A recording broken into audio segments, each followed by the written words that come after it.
खबरें देखी, मतलब एकदम से चौंकाने वाली बात हुई। हाँ बिल्कुल, ये ईरान और इजराइल के बीच 12 दिनों से जो चल रहा था उस पर सीज फायर। हाँ।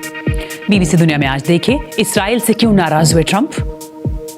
I'm not happy with them. I'm not happy with Iran either. Israel और ईरान के बीच सीज फायर उल्लंघन के बाद भड़के ट्रंप, बोले दोनों देशों से हो नाखुश। स्वागत है आपका बीबीसी दुनिया में, मैं हूं सारिका सिंह। संघर्ष विराम और हमलों की करेंगे बात, इसके साथ ही दिखाएंगे ईरान पर हमले से इजराइल को क्या हुआ हासिल और क्या आगे भी शुरू हो सकता है टकराव।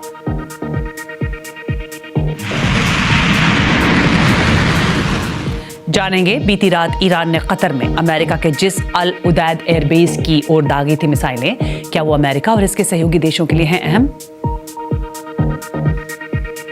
चीन में तेजी से बढ़ रहा इलेक्ट्रिक व्हीकल्स का बाजार, आखिर ऐसा क्या है खास इन कारों में जिनके दम पर ईवी मार्केट का वर्ल्ड लीडर बनना चाहता है चीन।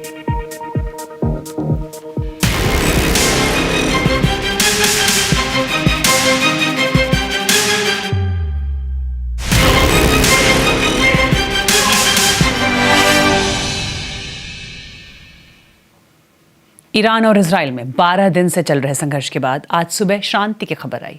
अमेरिकी राष्ट्रपति डोनाल्ड ट्रंप ने कहा कि दोनों देश सीज फायर पर राजी हो गए हैं, लेकिन शांति की उम्मीद के बीच हमलों का दौर भी जारी रहा। इजराइल और ईरान ने सीज फायर को लेकर हामी भरी, लेकिन फिर एक दूसरे पर हमले भी जारी रखे। मगर सीज फायर के उल्लंघन पर राष्ट्रपति ट्रंप की तीखी प्रतिक्रिया सामने आई, खासकर इजराइल को लेकर। मैं उनसे खुश नहीं हूँ, मैं ईरान से भी खुश नहीं हूँ। अगर इसराइल बस उस एक रॉकेट जो उसके यहाँ गिरा भी नहीं और जो शायद गलती से दागा गया, उस वजह से दोबारा हमले करने को तैयार है तो मैं काफी नाखुश हूँ। ये दोनों देश बहुत लंबे समय से बहुत बुरी लड़ाई लड़ रहे हैं, उन्हें पता ही नहीं है कि वो क्या कर रहे हैं। इसके पहले उन्होंने सोशल मीडिया पर कहा था कि संघर्ष विराम लागू है और उसका उल्लंघन ना करें, लेकिन इसके कुछ घंटों बाद ही इसराइल ने ईरान पर सीज फायर तोड़ने का आरोप लगा दिया। हालांकि ईरान ने इसे इनकार किया। इस पर और जानकारी दे रहे हैं यरूशलेम से बीबीसी संवाददाता Dan Johnson. The skies went quiet and it did seem like things were calming down. ऐसा लग रहा था कि अब हालात शांत हो रहे हैं। उसके बाद हमें इसराइल की तरफ से भी खबर मिली कि वो इस प्लान पर सहमत हैं। सवाल ये था कि ये कब से लागू होगा। इसराइलियों का कहना था कि वो ईरान के परमाणु कार्यक्रम और बैलिस्टिक मिसाइल्स, इन दोनों से खतरों को खत्म करने में कामयाब हो गए हैं। उन्होंने जो सोचा था वो हासिल कर लिया है। लेकिन इसके 1 घंटे बाद ही उत्तरी इसराइल में हाइफा के आसपास फिर से सायरन सुनाई देने लगे। इसराइलियों का कहना था कि ईरान ने सीज फायर के बावजूद मिसाइल दागी है, लेकिन ईरान इनकार कर रहा है। तो आखिर हुआ क्या? क्या ये गलती से हुआ? क्या वाकई ईरानी शासन ने इसका आदेश नहीं दिया था? ये फिलहाल साफ नहीं है। संघर्ष विराम के इस ऐलान के पहले बीती रात हालात कुछ और थे। अपने न्यूक्लियर कॉम्प्लेक्सेस पर हुए अमेरिकी हमलों के जवाब में कल रात ईरान ने अपने पड़ोसी देश कतर में अमेरिकी सैन्य ठिकानों पर मिसाइल हमले किए। कतर ने कहा कि ये उसकी संप्रभुता का उल्लंघन है, लेकिन साथ ही बताया कि इन हमलों में कोई नुकसान भी नहीं हुआ है। ईरान ने अपने बयान में कहा कि उसने कल 6 मिसाइलें दागी थी, उतनी ही मिसाइल जितनी अमेरिका ने फोर्दो में ईरान के न्यूक्लियर ठिकाने पर हमले के दौरान इस्तेमाल की थी। जब ईरान ने कल रात पलटवार किया तो क्या कुछ हुआ और सीज फायर की इस चर्चा के पहले क्या थे हालात, देखिए बीबीसी संवाददाता फ्रैंक गार्डनर की रिपोर्ट। कतर में एक सामान्य रात, हालांकि इसमें सामान्य जैसा कुछ भी नहीं था, क्योंकि ईरान ने अमेरिका के एयरबेस को निशाना बनाते हुए 6 मिसाइलें दागी थीं। दरअसल ये ईरान पर किए गए अमेरिकी हमले का जवाब था। वैसे इन मिसाइलों से किसी को कोई नुकसान तो नहीं पहुंचा, क्योंकि कतर के एयर डिफेंस सिस्टम ने इसे बेअसर कर दिया, मगर दोहा में रहने वाले कई लोग सदमे में हैं। And I can only describe it as it was mesmerizing and terrifying. मैं बस इतना कह सकती हूँ कि ये चौंकाने और डराने वाला अनुभव था, क्योंकि पहले तो आसमान में चमचमाती रोशनी दिखती है, फिर अचानक ये किसी चीज को निशाना बनाती है और धमाका होता है। And all of a sudden they would shoot towards something and there'd be an explosion. Iran ने ये तस्वीरें ये कहते हुए जारी की थी कि उसने मिसाइलें दागी हैं। ईरान ने इसे ऑपरेशन हेरल्ड्स ऑफ कॉन्क्वेस्ट का नाम दिया था। वैसे ईरान ने इस हमले से पहले कतर के लोगों को सुरक्षित जगहों पर जाने के लिए कहा था। तो ये एक तरह से बहुत नाप तौल कर किया गया हमला था। पूरे मिडिल ईस्ट में अमेरिका के करीब 17 एयरबेस हैं, इसमें नेवल और इराक में मौजूद सैन्य अड्डा भी शामिल है। इन सभी में सबसे महत्वपूर्ण एयरबेस कतर में है। ये कतर की राजधानी दोहा के छोर पर है, जिसे अल उदैद कहते हैं। मगर ये ईरान के बहुत पास है, जैसा कि इन सैटेलाइट तस्वीरों में दिखता है। जून की शुरुआत में यहाँ एयरक्राफ्ट मौजूद रहते थे। 2 हफ्ते बाद उन्हें यहाँ से हटा दिया गया। अल उदैद में लड़ाकू विमानों की आवाज गूंजती रहती है। ये मिडिल ईस्ट में अमेरिकी सेंट्रल कमांड का हेडक्वार्टर है, जहां 10,000 सैनिक हैं। यहीं से इस इलाके में अमेरिका और सहयोगी देशों के ऑपरेशन चलाए जाते हैं। वैसे ईरान की ओर से बयान दिया गया था कि वो अमेरिकी आक्रामकता का जवाब बहुत मजबूती से देगा, मगर अब ऐसे संकेत मिल रहे हैं कि ऐसा कुछ होता दिखाई नहीं देता। हालांकि अभी भी स्ट्रेट ऑफ हार्मुज को लेकर खतरा तो है। ईरान की संसद ने इसे बंद करने के लिए वोटिंग की, जिससे दुनिया के ऑयल सप्लाई का 20% तक हिस्सा रुक सकता है। लेकिन इसका नुकसान ईरान और चीन को भी होगा। इसलिए फिलहाल तो यही लगता है कि ये तनाव अब कम होने वाला है। BBC संवाददाता फ्रैंक गार्डनर की रिपोर्ट।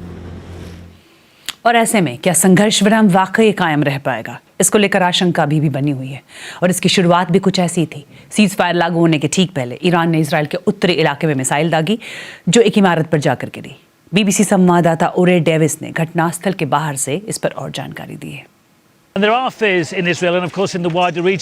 इसराइल में और असल में इस पूरे इलाके में ये डर है कि अगर ये संघर्ष विराम नहीं टिकता है तो ये टकराव बड़ी जंग में तब्दील हो सकता है, जिसकी चपेट में बस ये 2 देश नहीं बल्कि कतर और इस क्षेत्र के दूसरे हिस्से भी होंगे। इसलिए सभी चाह रहे हैं कि ये सीज फायर लागू रहे, क्योंकि ये तो साफ है कि दोनों ही देशों के पास एक दूसरे को भारी नुकसान पहुंचाने लायक सैन्य ताकत है। बीते 12 दिनों में ईरान में कई लोगों की मौत हुई है।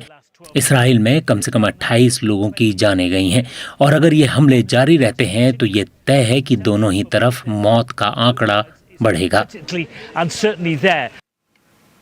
और ईरान और इजराइल में हालिया संघर्ष से पहले भी दुश्मनी रही है। इसराइल ईरान के न्यूक्लियर साइंटिस्ट्स और मिलिट्री कमांडर्स को निशाना बनाता रहा है। तो अब जो संघर्ष विराम हुआ है, क्या वो टिका रहेगा?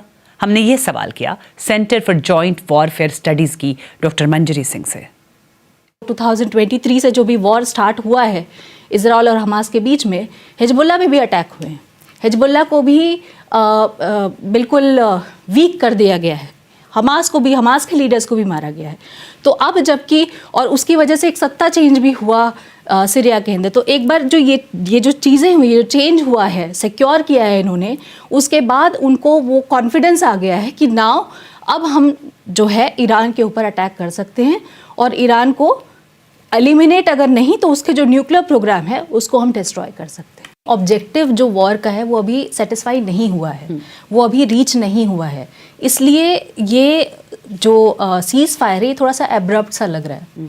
इसीलिए बिकॉज अब उद्देश्य क्या था? उद्देश्य ये था कि जब न्यूक्लियर साइट्स पे अटैक करेंगे तो यूरेनियम जो स्टॉक पाइल है उसको भी ख़त्म करेंगे। लेकिन मुझे जहाँ तक ऐसा, जैसा कि आपने कहा कि रेडिएशन नहीं हुआ है, रेडिएशन अगर होता है तो वो फैलेगा भी, तो उसका स्पिल ओवर इफेक्ट भी होगा।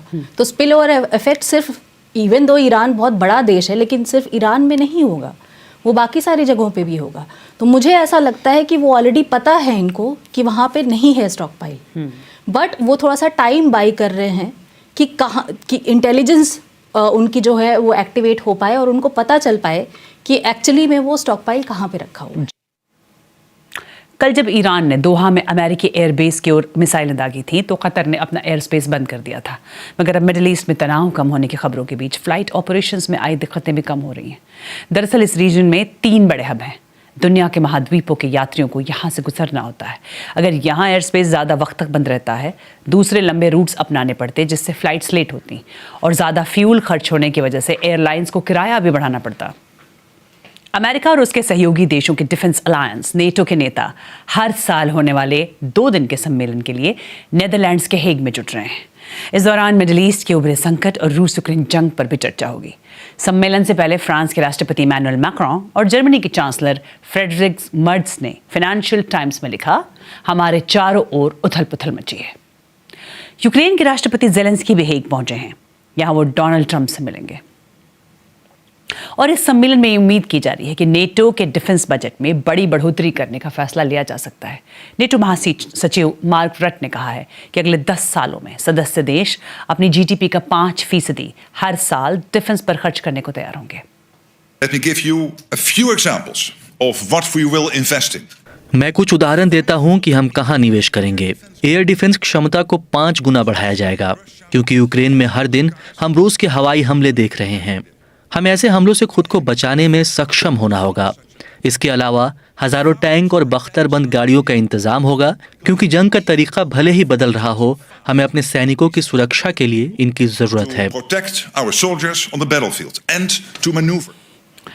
और डोनाल्ड ट्रंप भी लंबे समय से नेटो के सदस्य देशों से मांग कर रहे हैं कि वो अपनी जीडीपी का 5% डिफेंस पर खर्च करें। हेग में मौजूद बीबीसी संवाददाता जॉनथन बील इस पर और जानकारी दे रहे हैं। 5% के इस लक्ष्य को हासिल करने के लिए नेटो प्रमुख मार्क रट ने एक फॉर्मूला दिया है। इसमें 3.5% कोर डिफेंस पर खर्च होगा और 1.5% रक्षा से जुड़ी दूसरी चीजों पर। मगर ये बहुत अजीब सी बात है, क्योंकि इस तरह से 2025 तक 5% के टारगेट को हासिल करने के लिए बहुत सारे हिसाब किताब की जरूरत होगी। कई देश पहले ही इस टारगेट में रियायत चाहते हैं, जैसे कि स्पेन, बेल्जियम, स्लोवाकिया। लेकिन इस गठबंधन को एकजुट रखने की कोशिश में जुटे मार्क रट चाहेंगे कि जो ट्रंप चाहते हैं उसमें से कुछ तो पूरा हो और उनकी नजर में ये गठबंधन मजबूत बना रहे।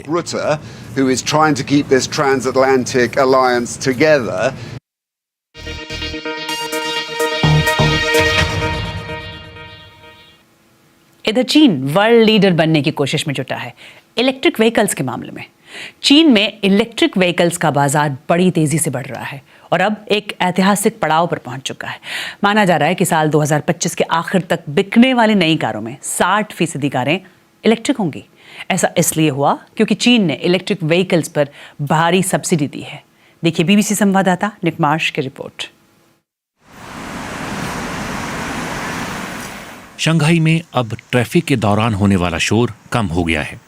कारें अब पेट्रोल पंप के बजाय स्वैपिंग स्टेशनों पर खड़ी नजर आती हैं, जहां ऑटोमेटिक मशीन कुछ ही मिनटों में उनकी कार की बैटरी बदल देती है। एक इलेक्ट्रिक व्हीकल मुझे पसंद आ गया था। मैं अपनी पसंद को लेकर बहुत खुश हूँ। ये उन लाखों लोगों में शामिल हैं जिन्हें चीन की इस सदी के ग्रीन रेवोल्यूशन का फायदा मिला है।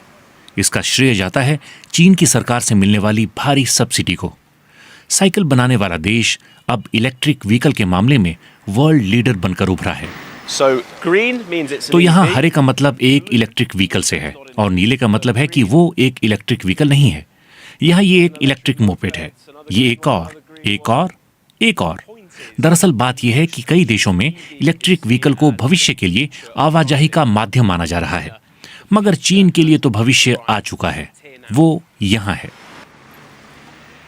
हमेशा से यही योजना थी, आप कार बनाएं या खरीदें, बिजली मुहैया करवाएं या बैटरी असेंबल करें, चीन में आप सब्सिडी के हकदार हैं। ग्वांगझो में ये एक्सपेंग है। यह जगह चीन की इंडस्ट्रीज की केंद्र रही है। 1 दशक से भी कम वक्त में एक्सपेंग इलेक्ट्रिक व्हीकल बनाने के मामले में दुनिया में टॉप 10 में शामिल हो गई। हम यूरोप में अच्छी बिक्री कर रहे हैं। हमने मार्च में ब्रिटेन में ये कारें लॉन्च की थी। लोग हमारे प्रोडक्ट्स में खूब दिलचस्पी ले रहे हैं। हालांकि चीन के कुछ प्रोडक्ट्स के साथ एक गलत बात जोड़ी जाती रही, मगर ये बीते दौर की बात हो गई है। यूरोप और ब्रिटेन के कस्टमर अब ये देख पा रहे हैं कि चीन भी बेहतर क्वालिटी और बढ़िया टेक्नोलॉजी के प्रोडक्ट्स बना सकता है।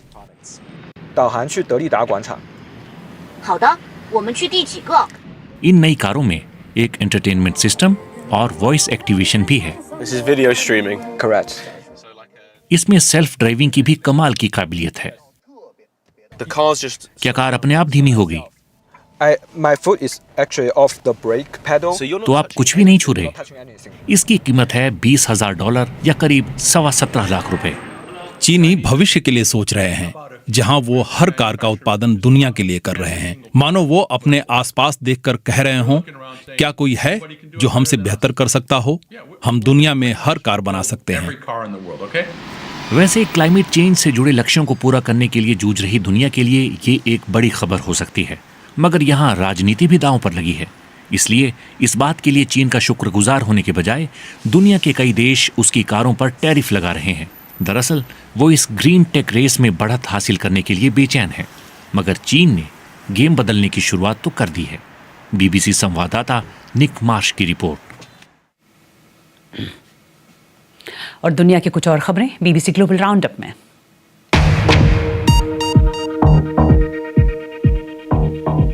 इसराइल गाजा में खाने को हथियार की तरह इस्तेमाल कर रहा है, जो कि एक वॉर क्राइम है। ये कहा है यूएन के ह्यूमन राइट्स ऑफिस ने।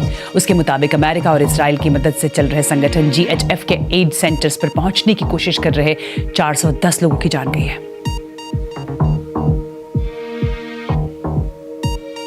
ओमान ने कहा है कि वो पर्सनल इनकम टैक्स लगाने जा रहा है और वो ऐसा करने वाला खाड़ी का पहला देश होगा।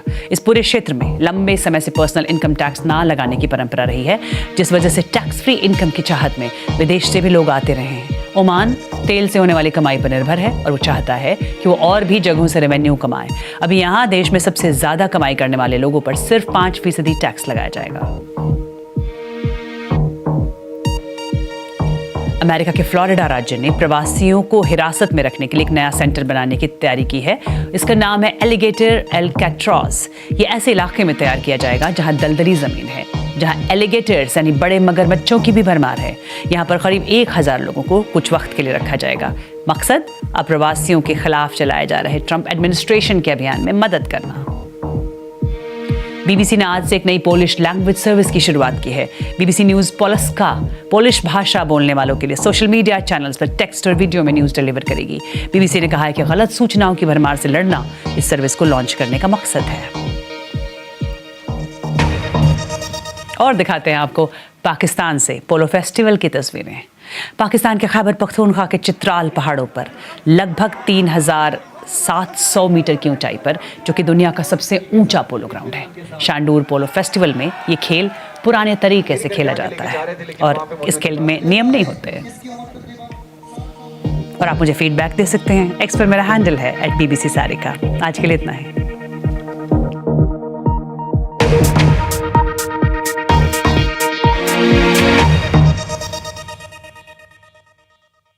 संघर्ष विराम की बात आई, लेकिन जैसे ही लगा कि चलो कुछ शांति की उम्मीद जगी है, तभी अमेरिकी राष्ट्रपति ट्रंप का बयान आ गया। और वो बयान भी ऐसा कि मतलब वो सिर्फ ईरान से नहीं, इजराइल से भी नाखुश है। वही तो उनका कहना था साफ साफ कि मैं उनसे यानी इजराइल से खुश नहीं हूं, मैं ईरान से भी खुश नहीं हूं। हाँ, और खास तौर पर इजराइल को लेकर जो उनकी नाराजगी थी वो उन्होंने जाहिर भी की।